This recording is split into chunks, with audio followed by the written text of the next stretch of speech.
Definition बस पता है, एग्जैक्ट डिफरेंशियल का डिफिनेशन पता है बस।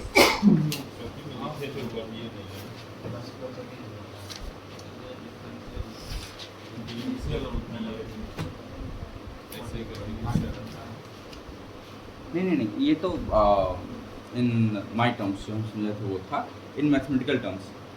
dm is equal to dn ऐसे हाँ। इफ ऐसे कुछ था कि if D Z is function of, ऐसे तो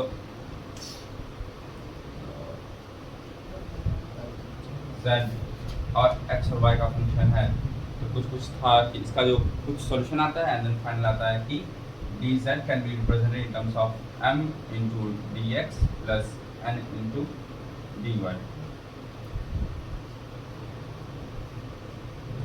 where dou m by dou x at constant y is equal to dou n by dou y at constant। ऐसा कुछ था। If this condition is satisfied, this equation is known as the exact differential।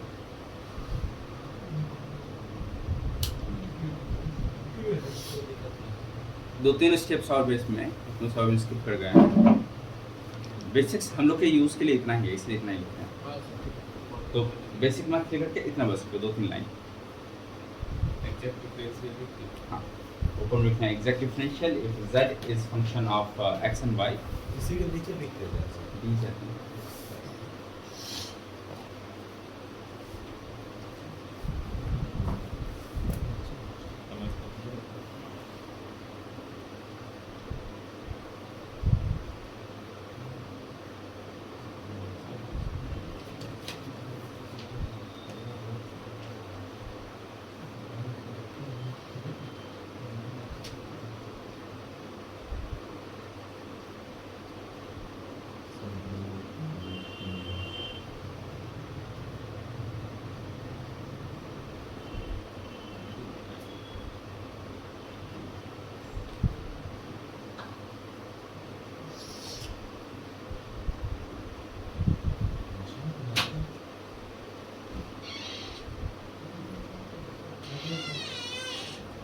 हाँ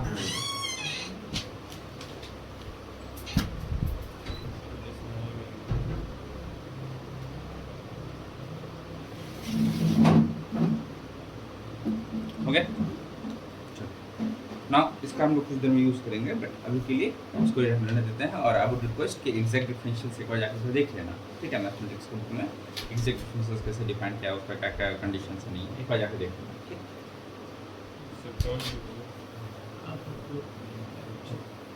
Back to our topic, which was thermodynamic potential। लिखा है sir.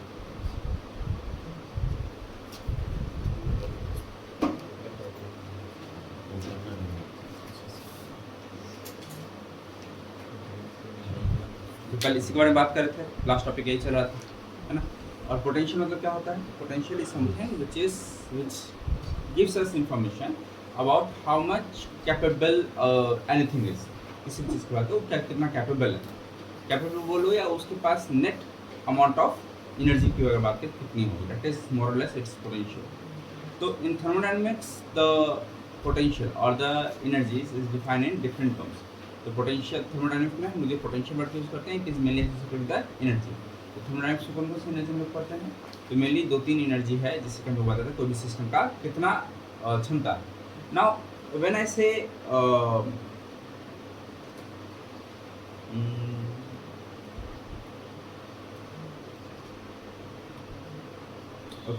सो इसमें हम लोग कुछ एनर्जीज के बारे में जानेंगे, जिसमें सबसे पहले है अपना इंटरनल एनर्जी। तो जो दो तीन एनर्जी हम लोग पहले से जानते हैं, which is internal energy and enthalpy. उसके बाद बाकी एनर्जीज का बात करेंगे। First energy is internal energy. Internal so internal energy is first potential and how it is defined? The amount of energy present in a which is Which can to be removed from it. The amount, इसको ऐसे तो दो तीन ढंग से define किया जा सकता है. It is the energy associated with the configuration, it is the energy associated with the molecules, it is the energy responsible for the shape size of any substance, or it is the energy required to create a substance from nowhere. Okay, so these are all the definitions of internal energy. You can write any of it, जो तुम चाहो वो उसमें लिख सकते हो. सबका सब इंटरनल एनर्जी का ही अंडरस्टैंडिंग है. तो उसमें से कौन सा लिखो? कोई भी एक लिख देता है. Give shape size. It is energy associated, सब लिख देते हैं, associated with molecular configuration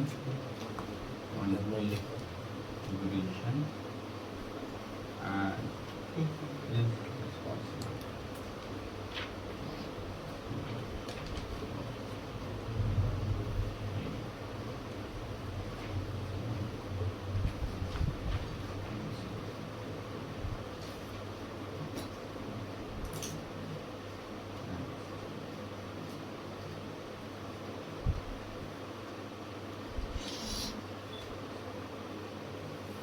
ठीक.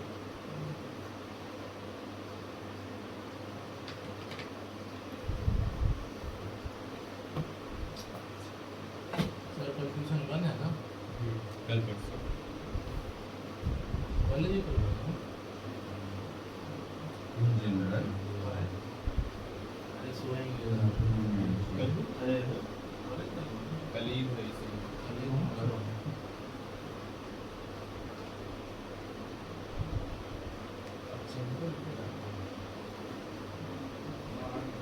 अभी चंदन के काम आए थे दुकानदार के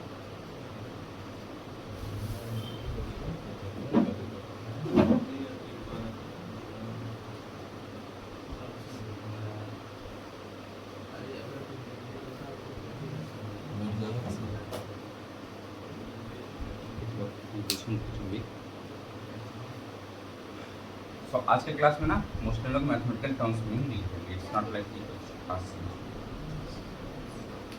हाँ, उसके इस धरती पर होने के लिए, इस ब्रह्मांड में होने के लिए इंटरनल एनर्जी एग्जिस्टेंस. एग्जिस्टेंस का मतलब क्या होता है? कोई एग्जिट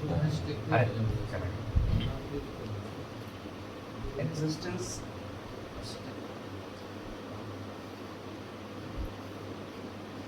अरे कोई उनको बता एग्जिस्टेंस का क्या मतलब होता है? मोबाइल अरे जो एग्जिस्ट करता है, जो मतलब जो है. अरे रुको यार, वो बोल जिसको छू सके, जिसको छू सके उसको वो सब नहीं देखना. हार्डवेयर जो बना के रखता है एग्जिस्टेंस अस्तित्व.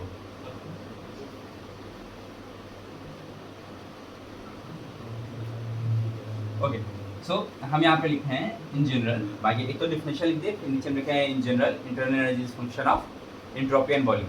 क्या कोई सोच करके बता सकता है हाउ ये सेंटेंस कहाँ से लिखा है?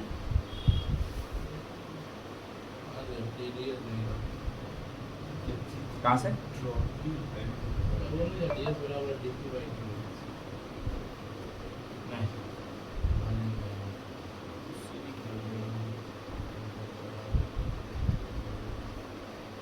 TDS वाला रहेगा. That's correct. तुक्का मारे हो पर सही बोल. नहीं देखिए सर, वहाँ चेंज कर लेंगे. देखिए सर, वहाँ टेम्परेचर और एंट्रोपी है. हाँ, और प्रेशर कांस्टेंट है. प्रेशर कांस्टेंट नहीं है वहाँ. अच्छा हाँ, टेम्परेचर है सर. हाँ. V बराबर एनआरटी वॉल्यूम कर लेंगे. क्या दिक्कत है? अरे था वहाँ से नहीं है. From first TDS equation. TDS equation क्या लिखे थे हम लोग? du minus du plus PdV और du is equal to TDS minus PdV. Now जब हम इंटरनल एनर्जी की बात कर रहे हैं तो चेंज इन इंटरनल एनर्जी, इसके लिए वेरिएबल फंक्शन कौन कौन सा है? टेम्परेचर तो इसमें कांस्टेंट नहीं दिख रहा है. जी sir. Variable is entropy and volume. देखो entropy and volume. So this is from first TDS. तो ऑल्दो हम लोग हर एक इक्वेशन को भी नहीं देखेंगे, जो सब हम लोग डिफरेंशियल्स लिखेंगे उसमें हर एक इक्वेशन को नहीं देखेंगे कि ऑरिजिन कहाँ से है, बट इसका ऑरिजिन देखा जा सकता था। तो this was just a subtle hint कि जो भी हम लोग इक्वेशंस करेंगे वो सब कहीं ना कहीं से डेराइव होकर के आया है, ठीक है। उसको लिखना भी ये भी लिखना है, लिख लो। सर हाँ। सर एग्जाम होता है, हाँ। सीबीटी कैलकुलेटर अलाउड होता है? सीबीटी में हाँ उसी में दिया हुआ रहता लैपटॉप। हाँ, मतलब बेसिकली दिया है तो अलाउड ही है। तो देखते ही बहुत सारा क्वेश्चन पूछता है। हाँ, तो कैलकुलेटर आता है। कौन सी डिस्प्ले में सीबीटी कैलकुलेटर बेस्ड एग्जाम में कैलकुलेटर नहीं, अगर डिप्लोमा लेवल का है तो उसमें नहीं, नहीं देता। ये बहुत रेयर होता है, बहुत कम एग्जाम्स है जिसमें देता है, देता है कुछ एग्जाम्स में देता है, लेकिन मैंने में ही मल्टीप्लाई कर नहीं, न्यूमेरिकल वैल्यूज ऐसे रहते हैं कि तुम शॉर्ट मल्टीप्लाई करो तो हो जाएगा, सॉल्व हो जाएगा, सही ढंग से करो तो हो जाएगा। हाँ, कलम भी नहीं देगा। हाँ कलम कलम अब एमपीएस देता कलम तो देता ही है। तब हो जाएगा हो जाएगा। हाँ बोलो सर ये कुछ कहना था बोलो। क्या तो ऑप्शन तुमको एलन के टर्म्स में ही होगा। नहीं, अगर ऑप्शन दे रखा है तो एलन के टर्म्स में ही ऑप्शन होगा, और अगर एलन का टर्म्स में नहीं दिया है तो तुम वो ऑप्शन सॉल्व नहीं कर सकते। आमतौर पर ऐसा नहीं होता है, वैल्यूज दे देता है। और नहीं तो LN2 LN3 इतना इसका तो वैल्यू तुमको पता होना चाहिए, LN2 LN3 LN.5 LN5 इसका का वैल्यू तुमको पता होना चाहिए, जो सम सिंपल LN से उसको पता होना चाहिए। ओके, नेक्स्ट अगला एनर्जी कौन सा है?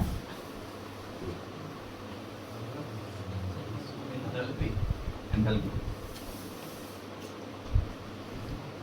सो डिफाइन एंथैल्पी। सिंपल हम पोटेंशियल रेडिएशन इंटरनल एनर्जी और एनर्जी ऑफ मास से ये क्या होता है?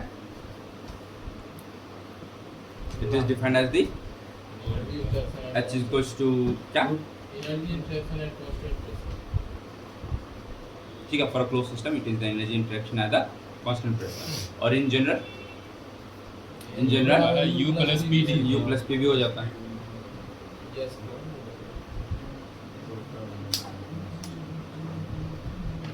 और कोई ढंग से डिफाइन भी किया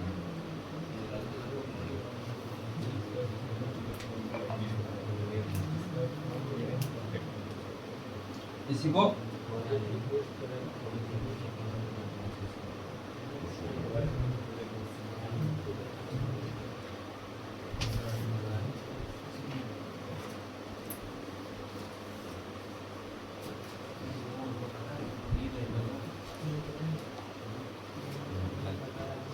नरेंद्र मोदी बताया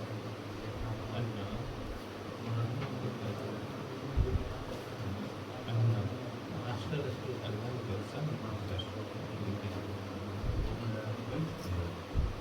मोदी जी हमको कुछ नहीं है।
कैसे पढ़ते हैं? H is a function of S and P. Yes, it is true.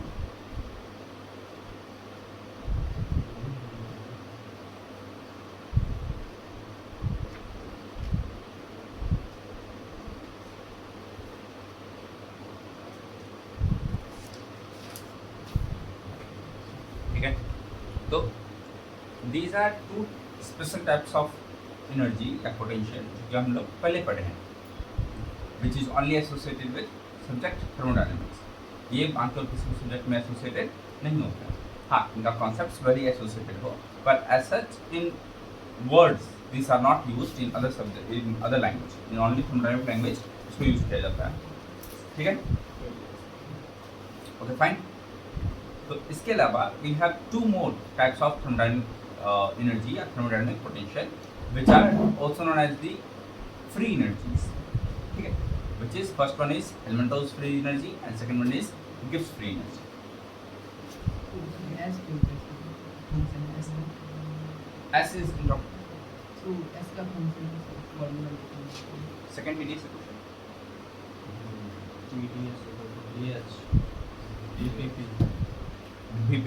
VDP और था ना, वहाँ स्टोर आ जाएगा.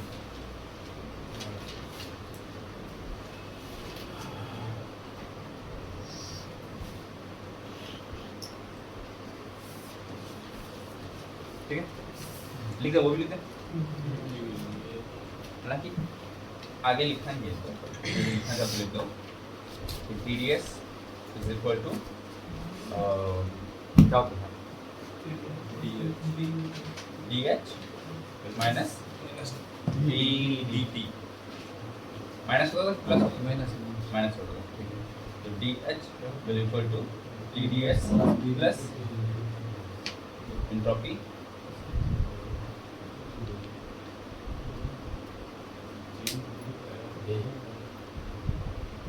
बाकी जो दो हम लोग फ्री एनर्जी पढ़ने वाले हैं ना, उसके लिए ऐसा नहीं लिखेंगे और 3D इक्वेशन से या जो उसका ओरिजिन है वो हम लोग नहीं लिखेंगे, क्योंकि उसका ओरिजिन जो आता है वो एक चैप्टर में आएगा जो का नाम था अवेलेबिलिटी, जिसमें हम लोग एनर्जी की अवेलेबिलिटी के बारे में बात करते हैं. तो वो चैप्टर उसका ओरिजिन ठीक, वो छोटा चैप्टर है, कुछ बड़ा उसमें है नहीं. जी सर. स्किप किए हैं तो हम बोल देंगे वो चैप्टर क्या क्या है.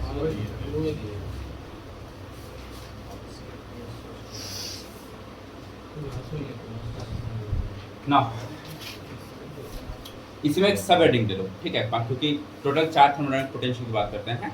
इसमें आता है हमारा internal energy, enthalpy, Helmholtz energy and Gibbs free energy. ये चारों हम लोग पोटेंशियल हम लोग का होता है. थर्मोडायनामिक एनर्जीज, थर्मोडायनामिक एनर्जी मतलब थर्मोडायनामिक पोटेंशियल्स. तो इन चारों में से दो होता है नॉर्मल जो कि हम लोग पढ़े हैं, इंटरनल एनर्जी, एंथैल्पी. दो होता है free energy which is Helmholtz and Gibbs. ठीक है, तो you can give by conceptual heading that free energy.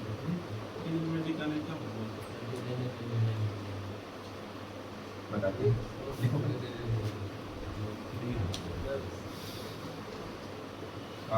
तीसरा है ना ये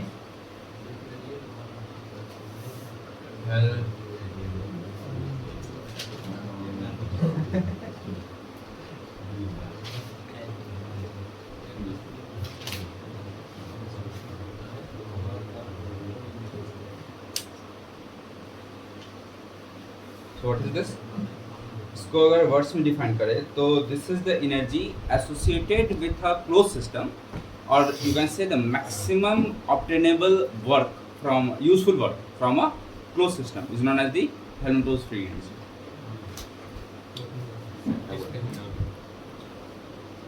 maximum obtainable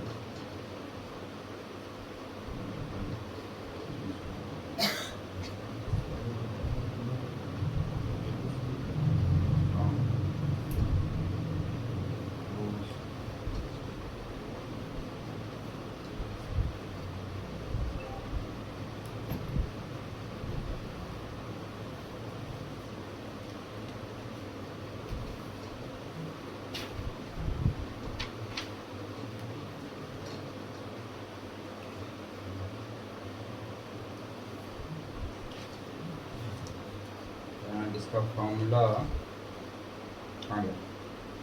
It is denoted by A,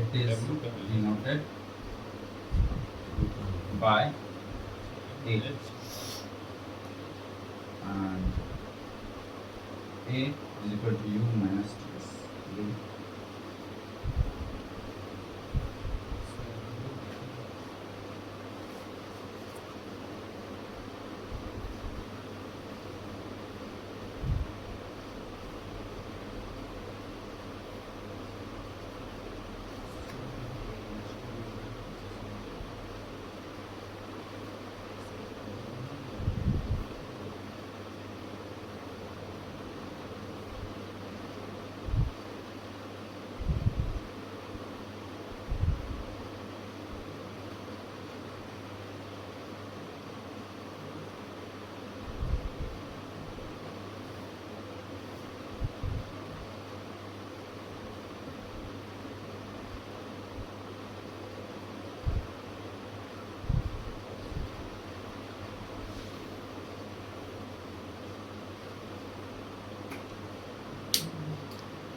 आसान मसले से क्या करना चाहिए?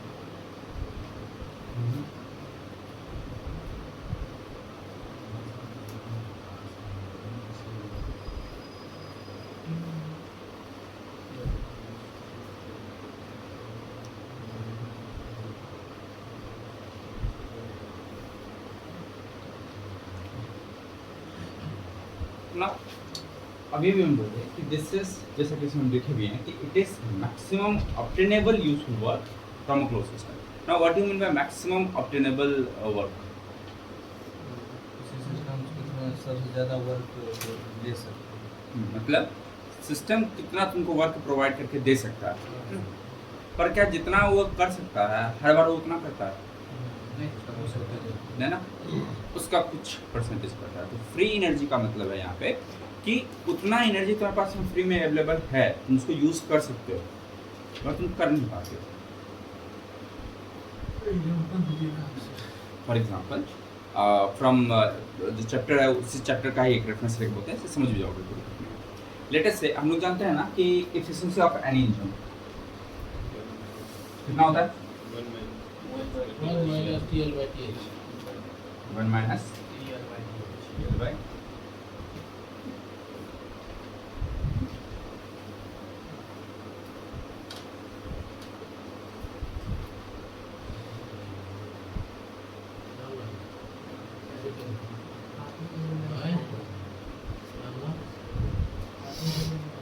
So let us have T as diagram. Let us say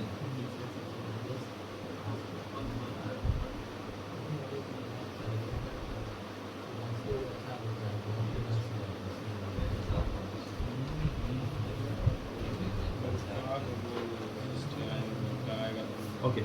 So let us say this is our engine. कोई भी एक इंजन ले लिए. इस इंजन में this is TH and this is TL. So for this engine, what is efficiency?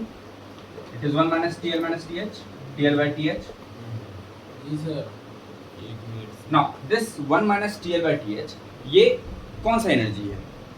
Answer is ये maximum जो कि वहाँ पे मिल सकता है. ठीक है, मतलब तुम उसको कंबशन करके कहाँ तक लेके जा सकते हो? दैट इज TH तक, TL तक. Now generally this TL is the atmospheric temperature. नहीं TH नहीं ले जा सकते sir, highest compression level. TH is the highest combustion calorific value of the fuel, जो भी बर्न हो रही है उसकी fuel calorific value, whereas TL is the atmospheric energy, atmospheric temperature. मतलब फ्यूल बर्न होने के बाद एग्जॉस्ट कहाँ तक जा सकता है? एटमॉस्फेरिक तक. Why not lower than atmospheric?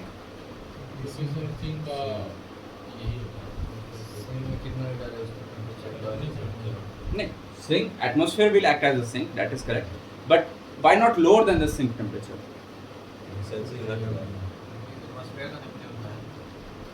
ठीक है, हमारा सवाल है कि ये हम बोल रहे हैं कि ये जो TL होगा ये एटमॉस्फेरिक हो सकता है. Let's say this is T0 atmospheric. हम पूछ रहे हैं कि ये इंजन T0 से कम पर ऑपरेट क्यों नहीं हो सकता है? ये सब वर्क Limit क्यों? है ना, That is- कंज्यूमिंग हो जाता है. हाँ, दैट्स द आंसर. क्योंकि अगर हम T0 से नीचे जाना चाहते हैं तो उसको वर्क देना पड़ जाएगा, वर्क कंज्यूमिंग बन जाएगा, which is not the purpose of an engine. Engine का हम वर्क प्रोड्यूस करना. So maximum for a closed system, let us say this is the maximum available energy. ठीक है? But is this the useful energy? Answer is no. This is not useful energy. जो जब हम लोग engine operate करते हैं, जिससे motorcycle वगैरह चलाते हैं, तो क्या उसका एग्जॉस्ट क्या एटमॉस्फेरिक टेम्परेचर तक जाता है? नहीं, उससे ज़्यादा पर आता है। जो एग्जॉस्ट होता है वो गर्म फील होता है। लेट अस से वो वहाँ तक नहीं पहुँचा, वो यहीं तक गया। सर एक क्वेश्चन था हाँ, कि एटमॉस्फेरिक में जो गैस रिलीज करते हैं वो गर्म होता है बाय नेचर, कंबशन से गर्म होता है, या वो गैस गर्म होता है बाय नेचर? अगर उसको नहीं, कंबशन से। जैसे कार्बन डाइऑक्साइड होता है वो गर्म गैस होता है। कोई भी गैस गर्म या ठंडा नहीं होता है बालक, उसमें जब तक तुम हीट नहीं दोगे, इंटरेक्शन ऑफ हीट नहीं होगी, उसके टेम्परेचर का कोई सेंस नहीं है। आप जो बोले थे कि नाइट्रोजन जब एक्सपैंड करता है गर्म होता है। हाँ, अब वो प्रॉपर्टी है उसका कि जब वो एक्सपैंड करता है तो हीट को अब्जॉर्ब करके अपना टेम्परेचर बढ़ा लेता है। लेकिन किसी भी चीज़ का टेम्परेचर बढ़े या घटे, वो सिर्फ इसी बात पर डिपेंड करता है कि उसका इंटरेक्शन विद द हीट कैसा है। अगर हीट एक्सेप्ट करेगा, अगर बैलून के अंदर हवा डालते हैं तो वो गर्म रहता है। सच में बैलून के अंदर हवा डालने को गर्म होता है?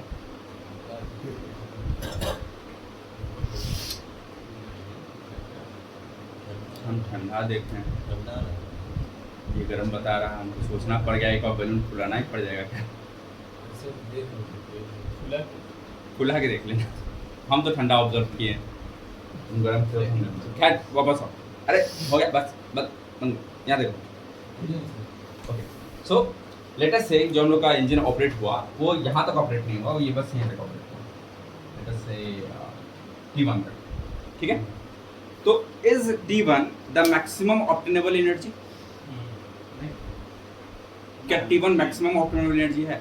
Answer is no. Maximum obtainable energy क्या था? T0।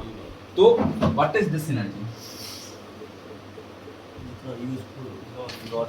This is loss.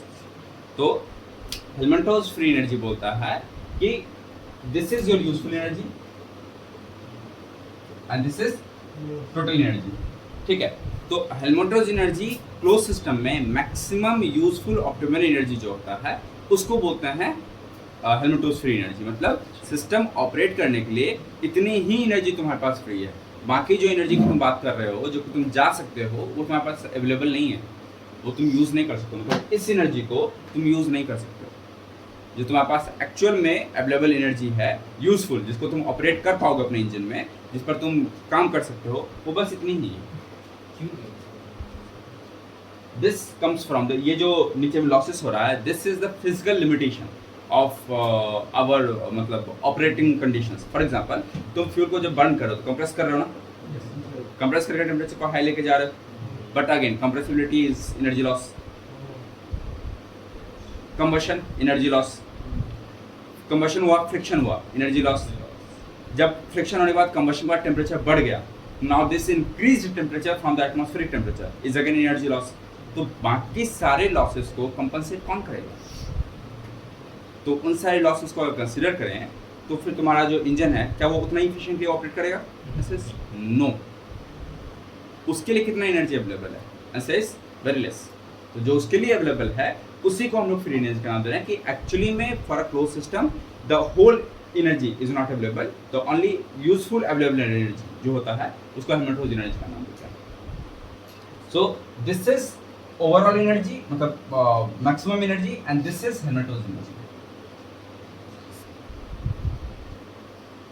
In terms of thermodynamic language. तो हम लोग जो एनर्जी का यूज करेंगे वो ये एनर्जी होगी, ये मैक्सिमम ऑब्टेनेबल है, इतना तुम मैक्सिमम ऑब्टेन कर सकते हो।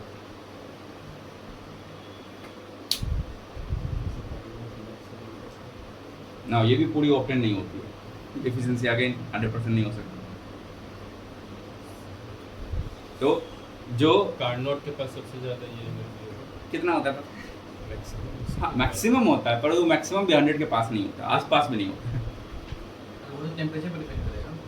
हाँ सही है, टेम्परेचर पर करेगा, बट रियल लाइफ में वो उतना भी नहीं पहुँच पाता है। तो पहले बात आप बात कर चुके हैं, कार्नोट रियल लाइफ में बन नहीं सकता, इट्स हाइपोथेटिकल इंजन, बस थियोरेटिकल इंजन है, तो नहीं बनता। ठीक है, समझे? सर वर्क कंज्यूमिंग और वर्क प्रोड्यूसिंग कैसे होगा? वर्क कंज्यूमिंग और वर्क प्रोड्यूसिंग होगा, वो तो डिपेंड करेगा तुम किस तरह से साइकिल को ऑपरेट कर रहे हो। टी नोट से ज़्यादा अगर नीचे जाएंगे तो वर्क कंज्यूमिंग हो जाएगा। हाँ ओके, तो टी नॉट से नीचे जाना है ना तुमको, एटमॉस्फेरिक टेम्परेचर से नीचे। नाउ एटमॉस्फेयर से अगर तुम नीचे जा रहे हो तो तुमको एनर्जी देना पड़ेगा कि एनर्जी एक्सट्रैक्ट करना पड़ेगा फ्रॉम योर इंजन? देना पड़ेगा। यूँ समझो कि तुम चाहते हो कि जो तुम्हारा फ्यूल है ना उसका टेम्परेचर, जो तुम्हारा फ्लूइड है उसका टेम्परेचर एटमॉस्फेरिक टेम्परेचर से घट जाए, तो फ्लूइड से एनर्जी तुमको लेना पड़ेगा कि फ्लूइड को एनर्जी देना पड़ेगा? देना पड़ेगा। फ्लूइड से एनर्जी लेना पड़ेगा। अगर तुम फ्लूइड से एनर्जी ले रहे हो तो तुम उस पर वर्क कर रहे हो कि तुम्हारे लिए वर्क कर रहा है?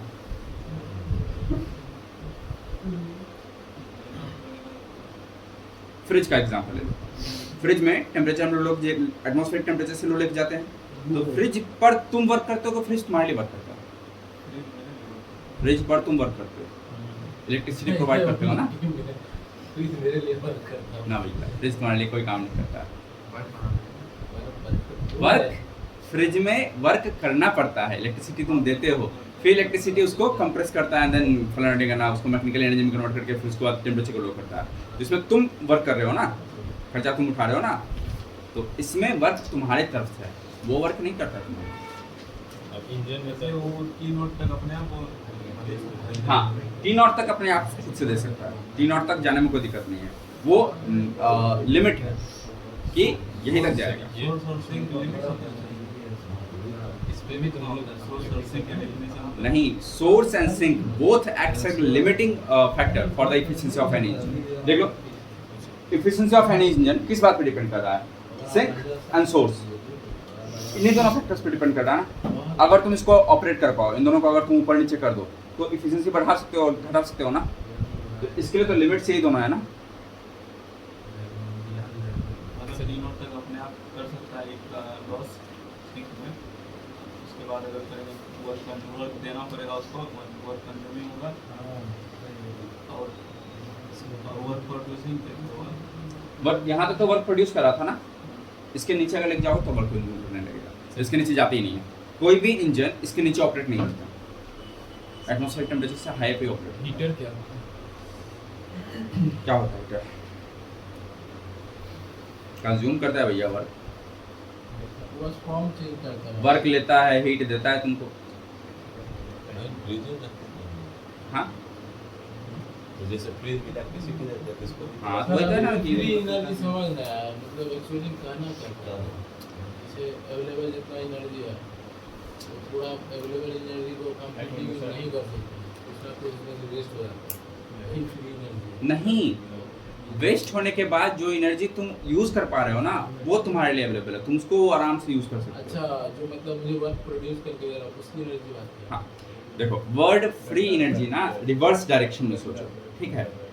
फ्री वो सामान है जिसको तुम अपनी इच्छा के अनुसार यूज कर सकते हो, ठीक है? अगर तुम किसी चीज को अपनी इच्छा के अनुसार यूज कर रहे हो तो उसमें लिमिटेशंस नहीं होने चाहिए ना। तो इसमें आउट ऑफ होल एनर्जी इस पर लिमिटेशन नहीं है, ऐसे इस एनर्जी पर लिमिटेशन नहीं है, इस पर लिमिटेशन है। ये जो लिमिटेशंस है ये फिजिकल लिमिटेशंस है, फिजिकल कॉन्स्टेंट मतलब लिमिटेशन सेट होता है by the engine operating conditions. जो भी इंजन तुम ऑपरेट कर रहे हो उसमें जो ऑपरेटिंग कंडीशंस है उसके द्वारा ये लिमिटेशन में चला जाता है। कंप्रेसिबिलिटी, तुम्हारा कंबशन, टेम्परेचर कितना अक्वायर्ड हो पा रहा है, कितना लॉसेस जा रहा है, फ्रिक्शन कितना आ रहा है, फलाना ढिकाना, बहुत सारी चीज़ें आ जाती है। तो ये लिमिटेड हो जाता है, this are the actual losses, this is not available for you. तो the energy which is usefully available to you is your free energy, and for a closed system it is defined in terms of the Hamilton, and for an open system it is defined in the terms of Gibbs free energy, और जो बच गया उसको that is loss। T1 से T0 तक जाने वो loss हो जाएगा। हाँ, तो मतलब टोटल एनर्जी जो अवेलेबल होता है ना, total available energy is terms in two terms. सबसे पहला अवेलेबल एनर्जी मतलब available useful energy and not useful energy, ठीक है? अभी के लिए तो जो अवेलेबल एनर्जी होता है उसको आई थिंक एक्सर्जी कहते हैं, और जो नॉट अवेलेबल एनर्जी होता है उसको एनर्जी कहते हैं। तो total energy available is summation of useful plus not useful. तो this is useful, this is not useful. Useful उसके जगह आपने हेल्म हाँ, तो जो यूजफुल एनर्जी अवेलेबल है that is Helmholtz energy which is termed as Helmholtz free energy. इसमें तुम जिससे चाहो उसको ऑपरेट कर सकते हो। This is physical limitation. इससे ज़्यादा एनर्जी तुम ले नहीं सकते हो। टोटल एनर्जी अवेलेबल की बात करें तो टोटल ये होता है, but what is available to you only this much. तो this is known as Helmholtz free energy for a close system. समझे? तो ये वो वाला नहीं है कि जो बच गया एनर्जी, नहीं, ये वो है जो कि तुम यूज कर सकते जी सर। हो। हो गया? तो ये लिखे थे किसका फंक्शन होता है, इसका इक्वेशंस वगैरह लिखे।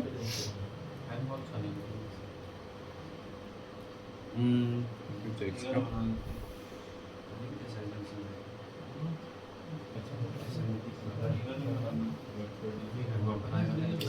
एंजॉय नहीं कर पाए सर मिटाइएगा ना देखो कितना स्लो नहीं किया तुम मेरे साथ लड़ा समझ रहे हो। एंजॉय आप बढ़िया रियल एंजॉय थोड़ा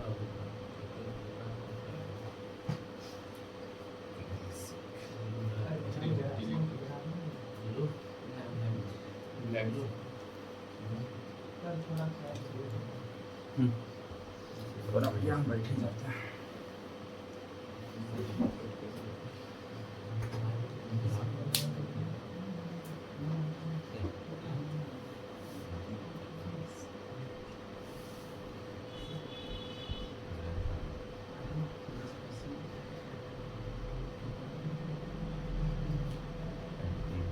सर वो लिखाइएगा अभी total energy equal to this summation. क्या चीज़? लिखाइएगा अभी टोटल एनर्जी समेशन बोल देते हैं। कौन एक एनर्जी बोले थे? टोटल एनर्जी को एक वर्ड में बोले थे एक्सचेंज। अच्छा, एक्सर्जी एनर्जी वर्ड से हाँ लिख सकते हो।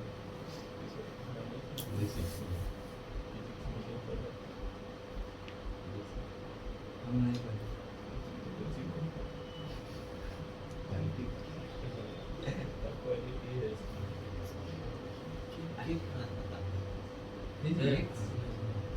एनर्जी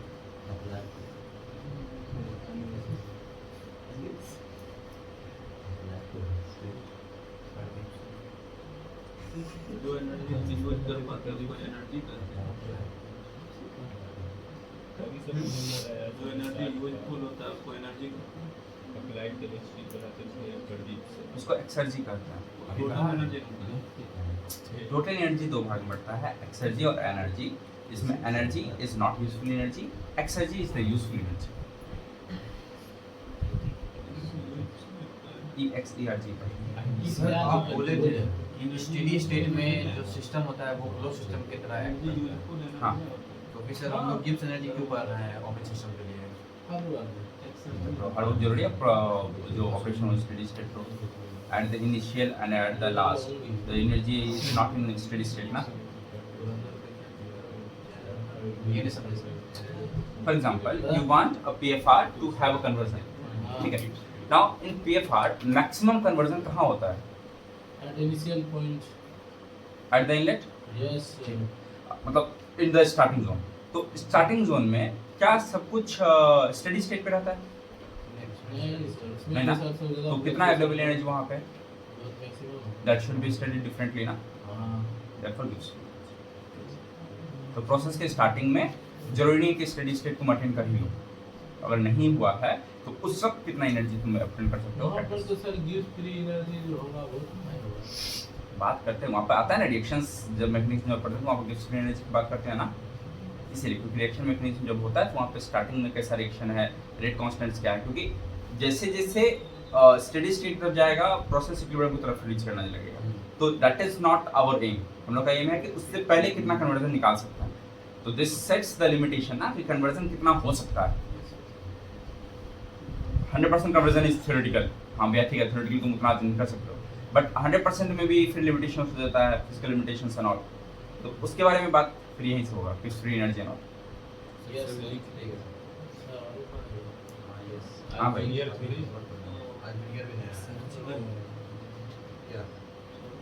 आज गिव्स फ्री नहीं एनर्जी जाएंगे उठा और यही चल जाओ वीडियो मिल जाएगा। करे तब वीडियो ऐड कर देना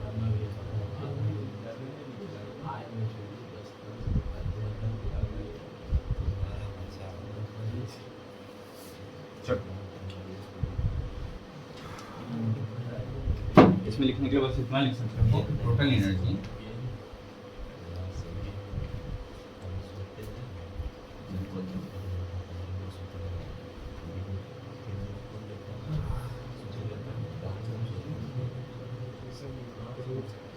exergy plus energy this is available, useful, and this is not useful energy.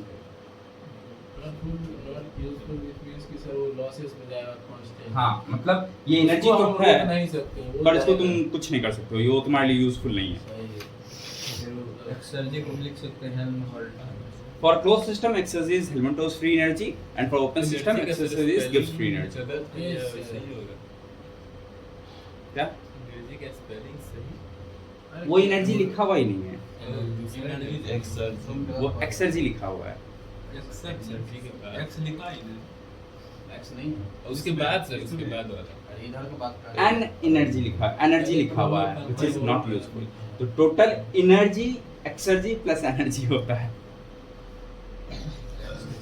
कुछ new terms, it's a new word कोई बात नहीं, देख लेना, कोई नया वर्ड नहीं है, ठीक है। तो टोटल एनर्जी दो भाग में बढ़ता है, एक्सर्जी एंड एनर्जी। तो this part is exergy which you can use, this is energy which you can not use.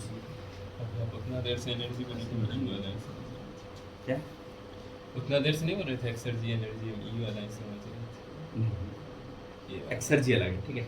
तो this is exergy, this is energy. Now exergy जो तुम यूज कर सकते हो for close system, this is Helmholtz free energy, and for open system it's Gibbs free energy. दोनों चीज close system में जाता हुआ है।